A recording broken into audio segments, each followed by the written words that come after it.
Welcome back friends. Today's video topic is how to insert blank row after every non-blank row in Microsoft Excel.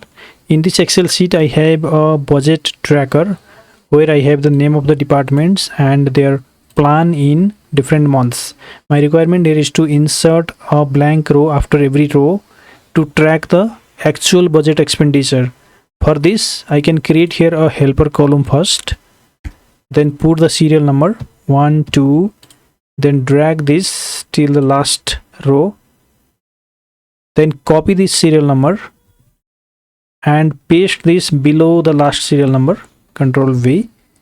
Now just select all this data range